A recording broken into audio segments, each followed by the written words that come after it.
chapter of 10 plus 2. When we do the physical classification of matter, we classify matter into three: solids,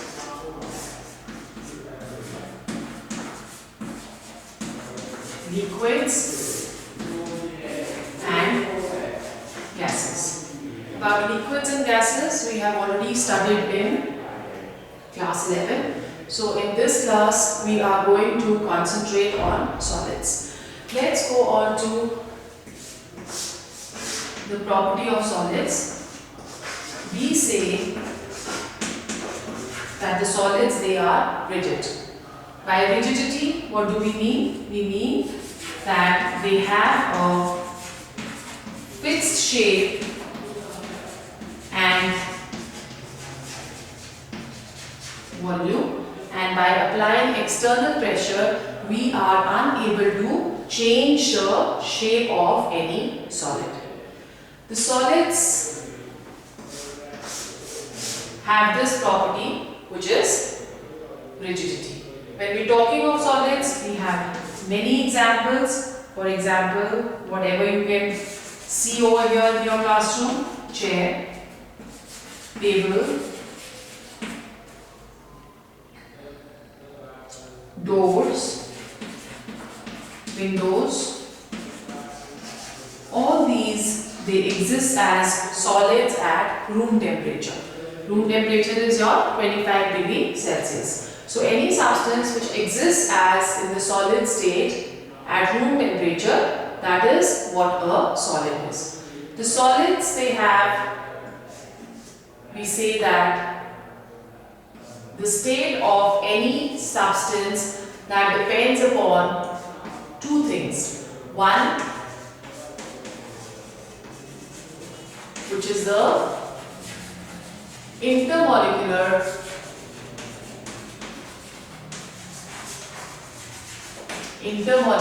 forces of attraction, and the second is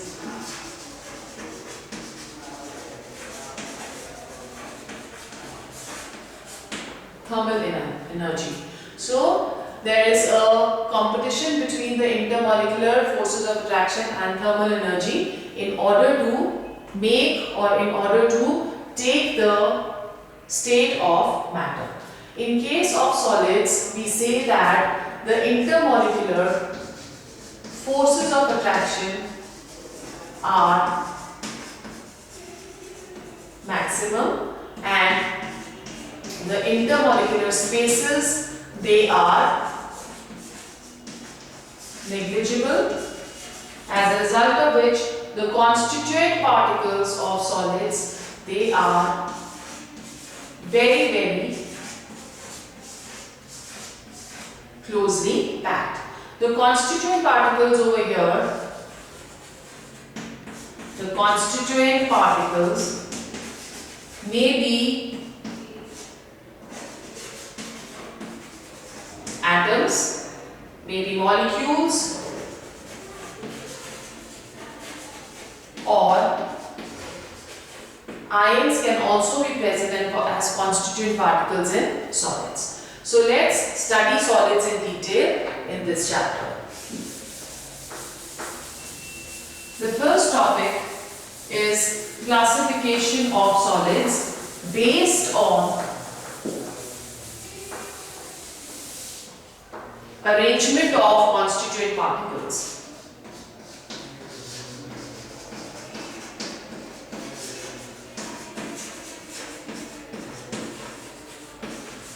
Classification of solids, which is based on arrangement of constituent particles.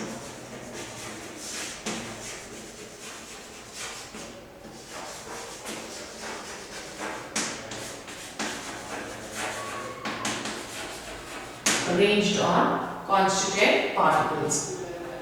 Now, depending upon this, we classify the solids into two. The first is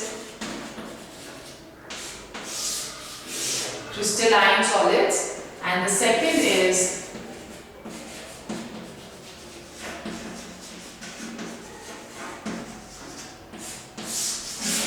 amorphous solids. Crystalline solids and amorphous solids. The crystalline solids, they have a set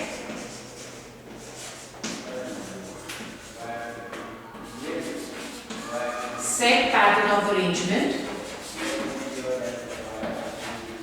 of constituent particles, which means that they have a definite pattern of arrangement of constituent particles, and this set pattern of arrangement that is almost the same throughout the crystals. Therefore, we say that the crystalline solids, they tend to have long range order. Long range order.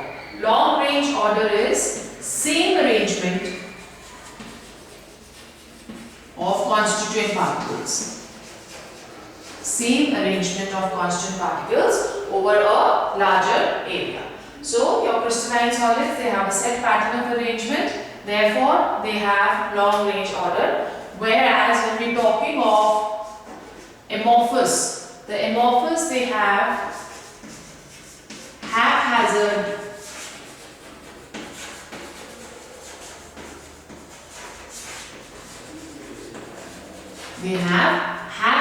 arrangement of constituent particles. Therefore, we say that they have short range order. They have short range order. What do we understand by short range order? That the pattern or the arrangement of the constituent particles, it will keep on changing after little intervals of time. So therefore, we are saying that it has a short range order. Then crystalline solids, they have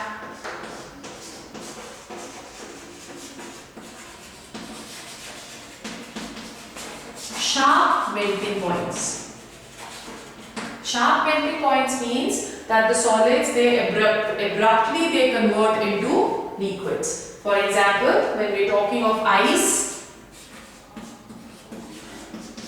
it melts into its liquid state at 0 degrees Celsius. So 0 degrees Celsius is the melting point where it abruptly converts from solid to liquid state. Whereas amorphous, they do not have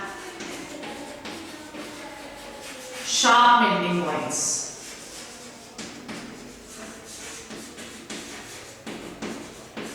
They do not have sharp melting points because they keep on melting over a range. Keep on melting over a range of temperature.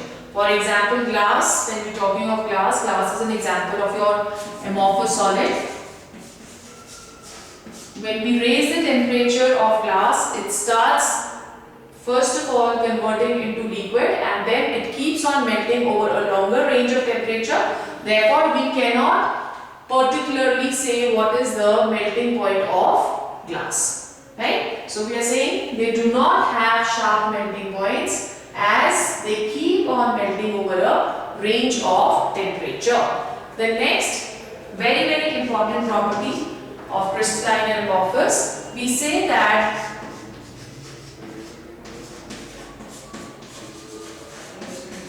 crystalline substances, they are anisotropic in nature. Now there are certain physical properties like refractive index, in which we say that the refractive index, it keeps on changing for crystalline substances from one direction to another, right? So that is what your anisotropy is. Let's understand anisotropy with the help of an example. Let's say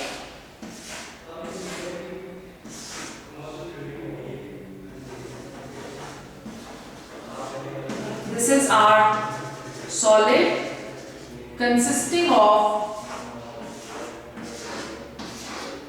two different components, but they are arranged in a set pattern. Now we are specifying two directions, A and A dash. Let's say that the light is traveling from A dash to A, and we are specifying another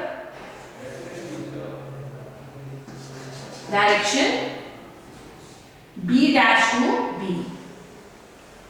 So we can draw a diagonal over here.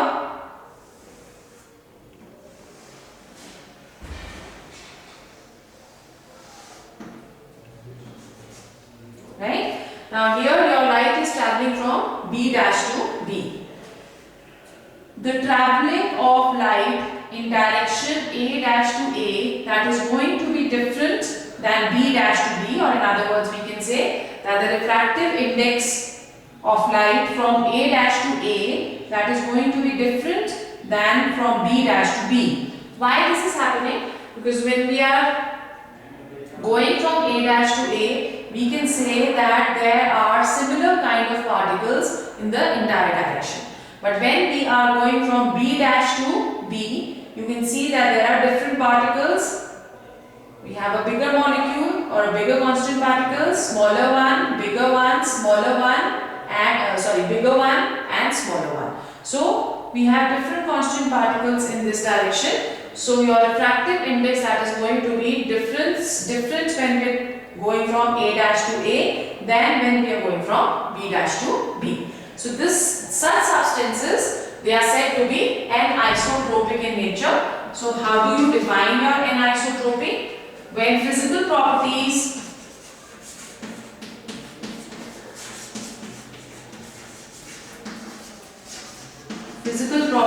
are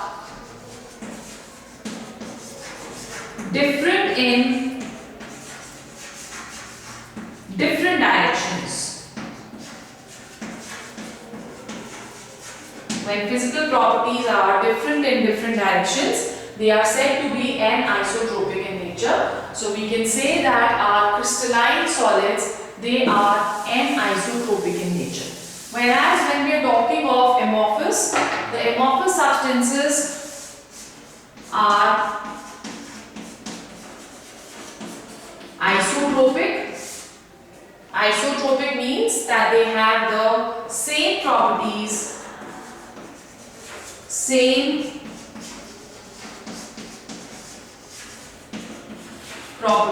in all directions. They have same properties in all directions. So these are some of the differences. Then the last differences is that the crystalline solids, they have a clean cleavage. Clean cleavage when cut with a knife. Clean cleavage when cut with a knife. That is because they have a set pattern of arrangement, and when we are cutting any crystalline solid, for example, if this is a crystalline solid and you're going to cut from here, we get a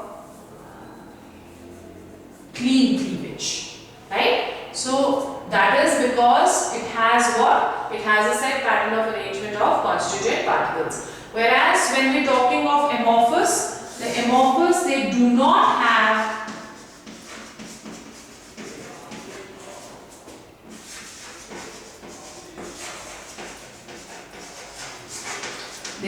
have a clean cleavage.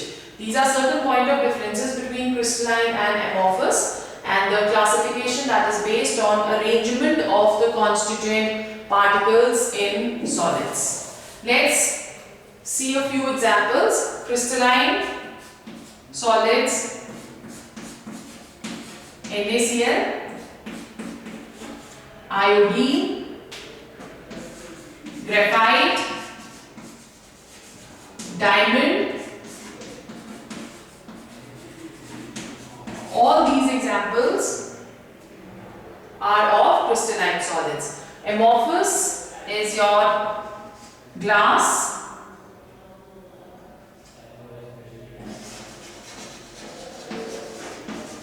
charcoal, silicon, rubber, plastics, all these they are examples of amorphous solids. The amorphous solids are also known as pseudosolids. Also known as pseudosolids. Pseudo means false, so they are also known as false solids. Why? Because taking the example of glass, we see that the glass, when the temperature is raised, they have the property to flow. Therefore, we say that glasses or glass, it is a supercooled liquid.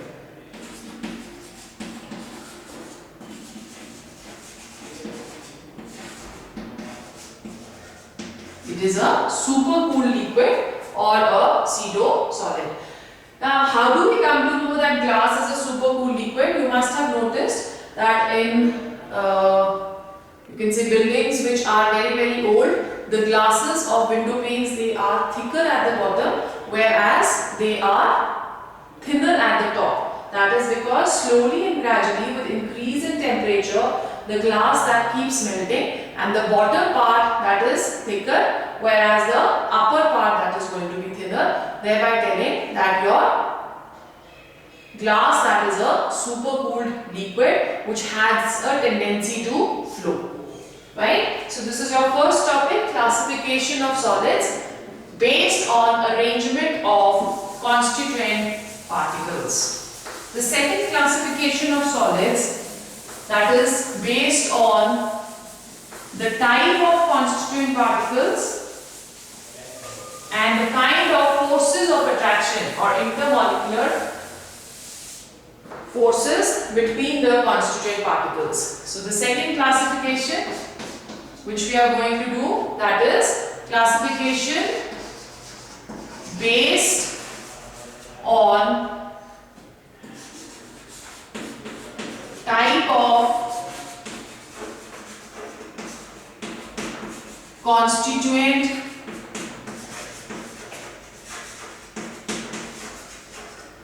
based on constituent types of constituent particles and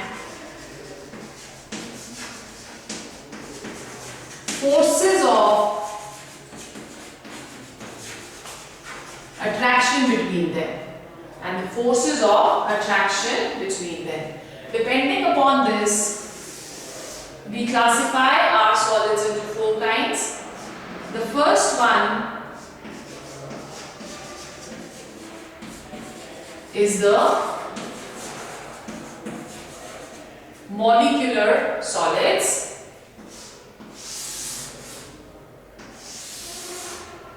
Molecular solids. The second is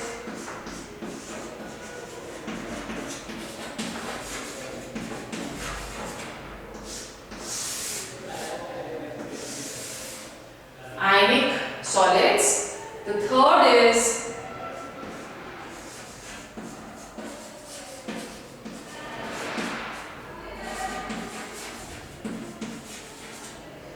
covalent solids. Covalent solids. And the fourth one is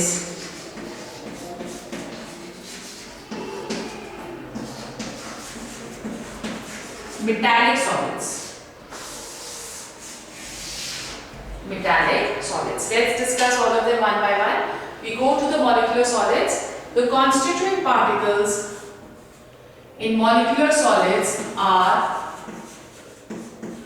molecules.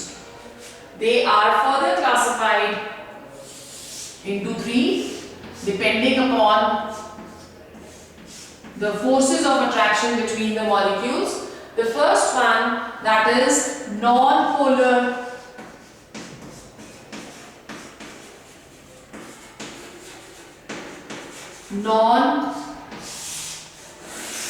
solids. What do we understand by non-polar solids? The solids in which the dipole moment, which you studied in class 11, the dipole moment is 0, or those solids which have homoatomic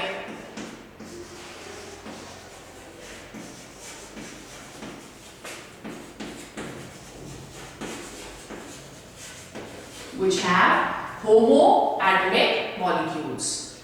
They, in this case, for example, we can take over here is iodine,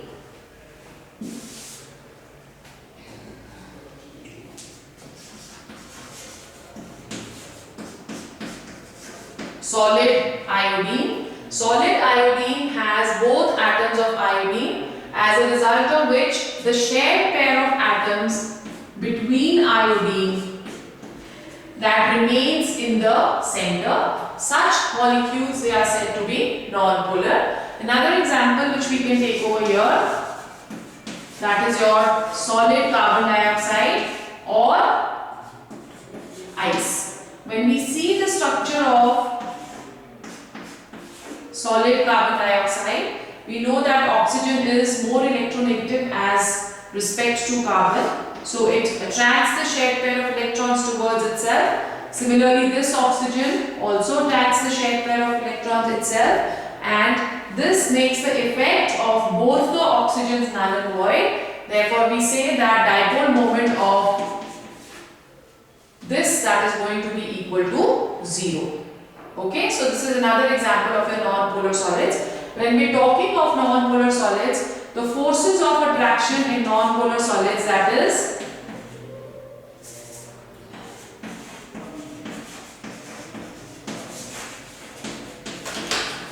London forces, or they are also known as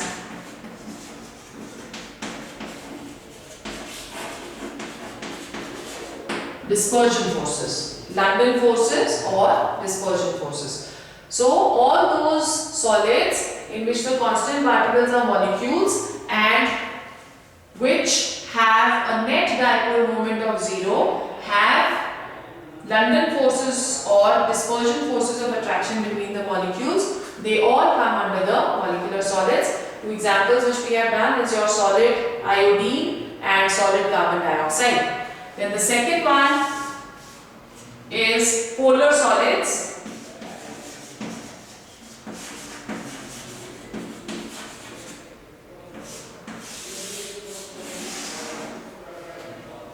Polar solids. In case of polar solids, there are heteroatomic molecules present. Hetero means different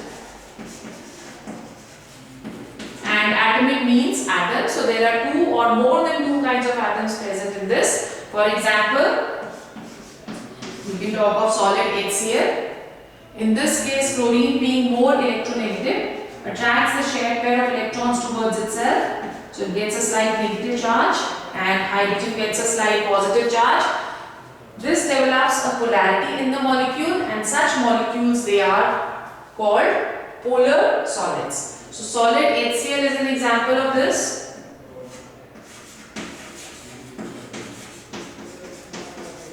Solid ammonia is an example of this, and the forces of attraction which are present in polar solids are dipole-dipole interactions.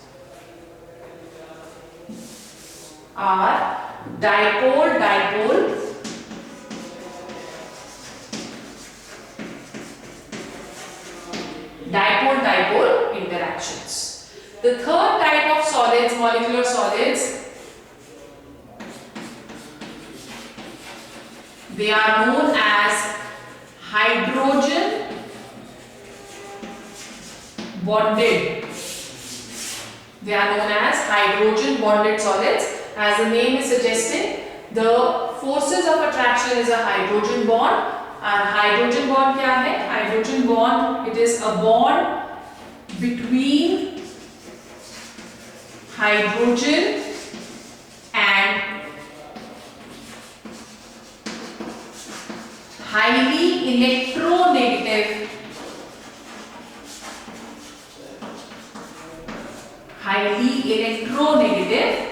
atom. An example of a hydrogen bonded is HF, where fluorine is very electronegative. So it attracts the shared pair of electrons towards itself to get a slight negative charge, and hydrogen gets a positive charge.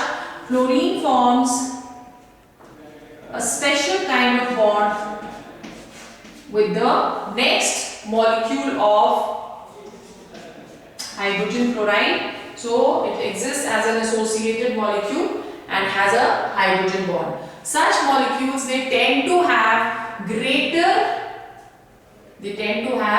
greater boiling points because they exist as associated solids. So molecular solids are of three types. Non-polar solids, examples we have done, solid iodine and solid carbon dioxide, and they have London forces of attraction.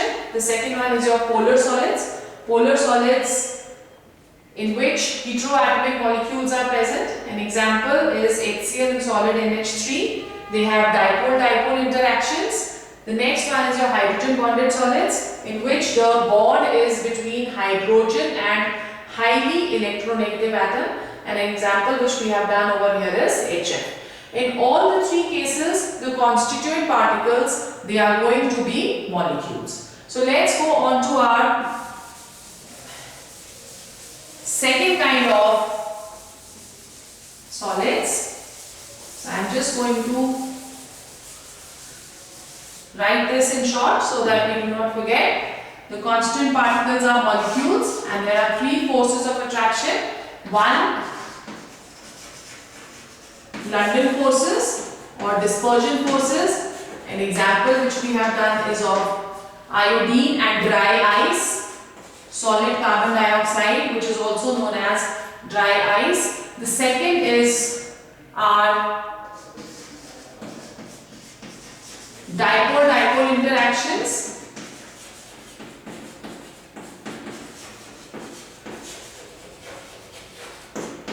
Dipole-dipole interactions, and the third one, which is hydrogen bond.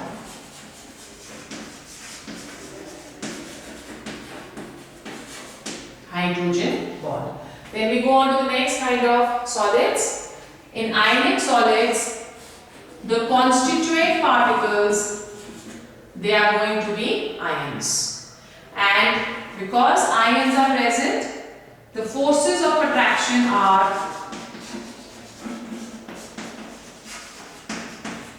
electrostatic forces of attraction, which are also known as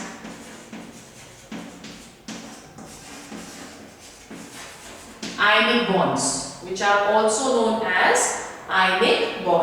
An example of this we can do is all the ionic salts, they come under this category. We have NaCl, we have KCl, NgCl2, all these they come under this category. That is, the constant particles, they are going to be ions, and the forces of attraction are electrostatic forces of attraction or ionic bonds. The next one is our covalent solids. The constituent particles in covalent solids, they are atoms, and the forces of attraction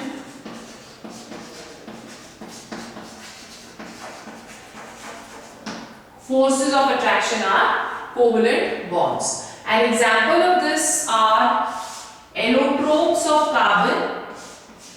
What are allotropes? Or they are also known as polymorphs. Allotropes or polymorphs, that is, they are the elements of same atoms which have different structures. For example, your carbon has